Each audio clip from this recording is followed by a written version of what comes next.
I cried like 2 or 3 times that day. Owning a home is a dream many people have, including Trayvon and Francesca. Thinking that we've only known each other for like 2 years is like mind-blowing, because it really feels like we've like gone through so much. Including getting jobs, losing jobs, and applying for a home loan, only to be denied. The newlyweds celebrated their 1-year anniversary in September. You probably shouldn't give me pictures of me crying. Oh wait, nope, you can't see it. The couple had hoped to buy a home and move in together, but without a loan, they're now living with Francesca's mother in a 2-bedroom apartment. Trayvon says this past July was the second time he's applied for a home loan and felt this time, with his credit in the mid-600s, he would qualify. His loan was denied. I was actually really upset. I checked everywhere. As I said, I checked my credit and stuff like that, and they were pulling up a 600 credit score. I was on Credit Karma. Our Spectrum News 13's data analysis revealed from 2018 to 2020, 49% of all loan approvals were for white applicants, compared to 8% for black applicants, 22% for Hispanic applicants, and 5% for Asian applicants. But in the Orange, Osceola, Seminole, and Lake Counties region, 18% of the population is black, nearly 32% Hispanic. Trayvon, who is black, says he's always been independent, learning on his own how to manage money, which has been a learning curve. His mother had multiple sclerosis and couldn't work, so she, Trayvon, and his brother lived on Social Security and food stamps. When she was smoking and had MS, she'd be really weak. So she wouldn't be able to do a lot of stuff, so she taught my brother and I how to cook. So we would be able to cook for ourselves and for her. Emotions Trayvon has carried with him all these years later. Another emotion is impatience from both Trayvon and Francesca, ready to begin a new chapter, just the two of them. All 3 of us are now kind of forced for another year to be in a living situation where we have roommates, and it's that's not typically how you want to start out married life. For now, Trayvon is working to improve his finances, both credit and savings. Aside from his full-time job, Trayvon is hoping to market a card game he's created called Knights of Real Estate, an idea coming from his family's love of real estate and renovation shows. And I was like, I should make that into a game. And while Trayvon and Francesca's American dream is delayed for now, they're looking forward to the day when their efforts translate into a winning hand. Honestly, having our own space is the biggest thing for me. And just making our house our own. But even just applying for a loan isn't in the cards for so many, including Tavish Williams.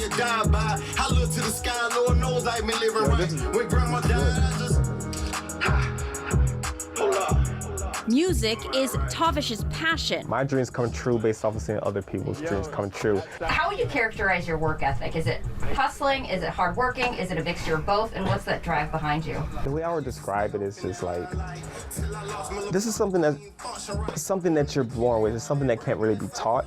So, when you are connected to something, you just love it forever. That love isn't yet paying the bills, which is why Tavish works 2 full-time jobs.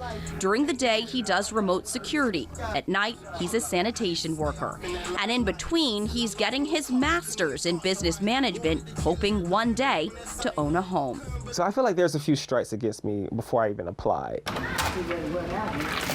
We asked Tavish if race has been a strike against him, and he told us yes, that many institutions have preconceived ideas of black individuals, including when he went to apply for a home loan. Tavish currently rents this 750 square foot apartment for $800 a month. Several years ago, when he went to apply for a loan, he felt pushed out the door. It was kind of it was more so of a turn away than just actually taking my information and seeing if I'm qualified. According to the National Community Reinvestment Coalition, many Black Americans are soft denied by agents, discouraged from even submitting a home loan application. Part of that qualification is credit, which Tavish says he didn't know much about growing up. Now he's working to get that score up.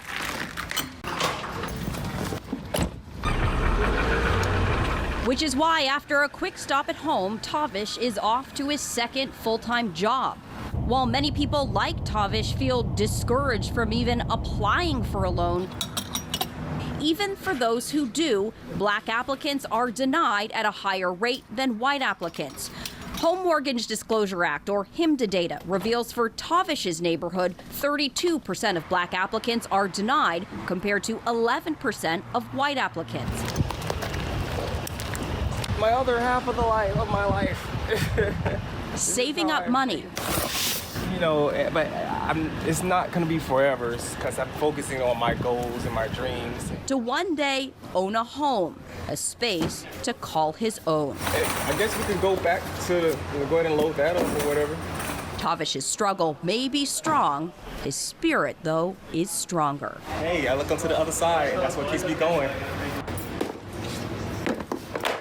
Mornings are always busy for the Bryant family. Today, several weeks after eye surgery, Shy Bryant is even busier. Wanted to schedule an appointment just to, check everything out again this time. Shy still can't even see clearly out of her right eye. Her doctor telling her not to drive. But as a delivery driver, she says she has to pay for rent and bills. Another struggle in a life full of them. Foster homes, homelessness, prison. Where do I start? I'm the story that you really don't hear about. All right, sexy face, you ready to walk me to the door? And with that, Shy heads to work, saying goodbye to her wife and son. So, I'll be back. Maybe 8, maybe 9. If it's busy, I'm not gonna come home unless I make 100. Later. From their apartment to her car, her office, for the next 9 hours. Come on, old faithful. I talk to her before we go. Make sure she understands the assignment for today. So if anything happens, we have AAA just to let you know. Old Faithful actually once was Shy's home. I tell him, just try to be Black for one day. One day. One day. To understand, because people will never understand. Shy says before losing her construction job last year, her family was financially stable and they were looking to buy a home. A process Shy calls a battle, telling us realtors didn't want to work with her, and she feels race played a role. My image shouldn't define, whether you want to work with me as a realtor or not. My image shouldn't define whether, I should be accepted in this HOA community. $4.25 to go 7 miles. Any amount of money I can get, I get. According to the latest census data, Shy's neighborhood is only 25% white, but has a home loan denial rate of 18% for white applicants versus 42% for Black applicants, according to Home Mortgage Disclosure Act data. Delivering food is barely making ends meet, but it's the only job Shy's found. Appreciate coming out and helping me. Of course. Thank you for... You guys hire here, or is it a temp agency you guys go through? Looking for work while she's working. Shy Bryant is always searching for a better opportunity to support her family. From foster care to a mental health facility to prison. It's been rough, especially Shy says, since she's also Black. Some days Black people wish they were white, they won't say it. I would sometimes, not just because of the skin color, just because of the opportunity. That opportunity includes owning her own home. Most people want to be homeowners by 30. We all in the same race, just in different lanes. You may get there before me. I may not be a homeowner until 50, but if I can be a homeowner before I die, that's the goal. In between food deliveries, Shy wanted to take us here to the mental health facility she went to after aging out of foster care. Because this is where it started. Shy says years of abuse during foster care led to cutting herself. I started to cover it up with a tattoo. And then I stopped. My scars tell a story. I want to be able to say I went from, calling a mental health facility home to actually owning a home. I want tomorrow that I can, look back at my life and see this and turn around and see this too, So it's still a work in progress, but it's going, Again, I'm not going to become another statistic. Not a statistic, but a success. A safety net, though, not guaranteed, which is something Shai always keeps in mind. Let's see if DoorDash. The work continues. And so it's off to make another delivery. Old Faithful, her faithful companion. Well, for now, since it's running. Oh, happy day. As Shai focuses on the blessings and a brighter tomorrow.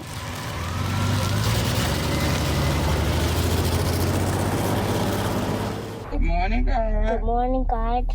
Thank you for another day. Thank you for another day. Find our own house And find our own house so we can be safe and secure. so we can be safe and secure. We love you. We love you. Thank you for loving us. Thank you for loving us. Amen. Amen. I love you, God. He love you too, boo. I promised the girls, I said, this is going to be our last year renting. Jan Bailey Smith and her 2 granddaughters have been living in a hotel since July, but to 6-year-old Sanaya, it feels like much longer. How many days? A jillion. Jan has long had her mind set on buying a modest home for their small family. Her goal is by next spring, but the pandemic and their resulting eviction this past summer might push that timeline back. Let me know if she feel bad. I'll come back and get her. All right. I'll see you later. All right.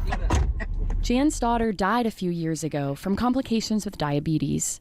Ever since, Jan's been taking care of her granddaughters. Ever since my daughter passed, both of them are like little worry warts. They're always on edge like something's gonna happen. Jan also struggles with chronic health issues, but says she kept working long after her doctors advised her to retire. Her first priority, keeping the family afloat, especially after losing her daughter. I just wore myself out trying to make sure everything would be straight with her and the kids. She might be tired, but Jan's motivation wins out every time. Motivation to pursue a master's degree in business administration, she's still paying off the student loans, and motivation to fulfill her promise to the girls and find them a forever home. Get the credit back in order, and we're going to find us a little house. We're going to buy us a little house. It's not going to be a mansion. We'll find us a nice little house, and we'll go from there. In the meantime, though, Jan wants to get the girls out of the hotel and in to safe, affordable rental housing. But the sky-high cost of rent right now means that's no easy task. It's almost everywhere. The average rent is $2,000. $2,000. That's what the family gets total per month in Social Security benefits, leaving no wiggle room left over for any other expenses. It's a scenario all too familiar for many low-income families across the United States, especially for Black women who are evicted at a disproportionately higher rate than any other group. Yeah, put the kid. Before Jan's daughter died, it was just the 4 of them making their way.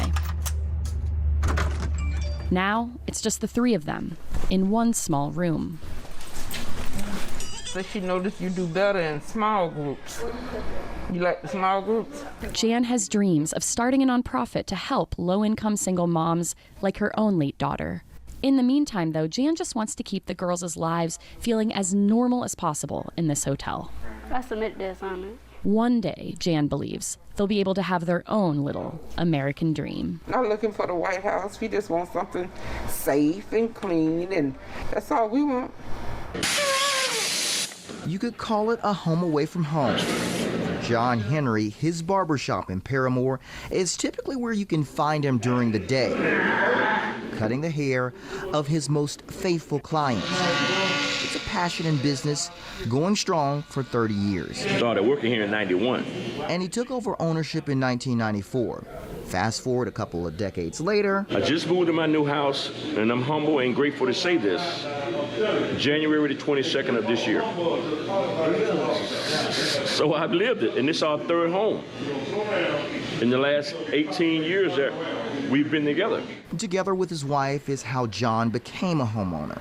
He says thanks to her keeping them both on track, they were able to qualify for each of the homes they've purchased. He says the most important thing is to first meet the requirements. That's very important to me. That's one thing that we had to do, and we've done that. And you erase all doubt. When it's time for you to get that home, you can move forward. Well, you should move forward. And a lot of blacks like John and his wife are in fact moving forward in the home buying process. Our data analysis shows a 7% decrease in black home loan denial rates from 2018 to 2020 compared to a 5% home loan denial rate decrease among Hispanics, 4% among Asians, and 3% among whites. It's a positive trend toward closing the gap for minorities, but overall, a disparity still exists. John believes the best way to help level the playing field for people of color is education. When you got someone behind the scene, working at the banks, working at the lending companies, lending you the money, exposing you to programs, telling you about discounts, finances that could help you with the closing costs, with the down payment assistance. Assistance that helped place Tamara Frazier in this house. I moved into this home December of 2019, and now I've been here for almost 2 years. And in that time, she's created quite the space for herself and her dog Coda. You're okay. Tamara got her home thanks to help from the city of Orlando and grants with the CRA. She was able to qualify for down payment assistance, making the dream of owning her own home in her early 20s a reality. But Tamara knows her reality is out of reach for many others. She says because of financial literacy. I think stems too from just not having, the same opportunities to learn about just housing or financial security and things of that sort that makes it harder for us, or we start at a lower level when it comes to home ownership. Fortunately for Tamara, she has family who supported her along the way and equipped her with knowledge about the home buying process. She says still there are obvious reasons for disparities that should in fact be taken out of the equation when it comes to getting a home loan. Removing those inequities, like you said, gender or race being something that, deters somebody from getting a house is a start. From the barbershop to his actual home, or as John Henry calls it, his slice of paradise, he says he's humbled, reflecting on the past when he lived in the Washington Shores community with his parents. Ivy Lane Projects, this is where I grew up at, in the west side of Orlando. To his first home over a decade ago. This was April the 30th of 2003. Me referencing God, pointing up to the sky on my first house. From his first home now to his third. John says despite adversities and challenges, he and his wife pushed through. He wants others to let each experience throughout the home buying process be a driving force to succeed. Our experiences in the past brought us to this moment. Every process is different, but it's a rewarding process, and it's experience that keep you going forward. Don't give up.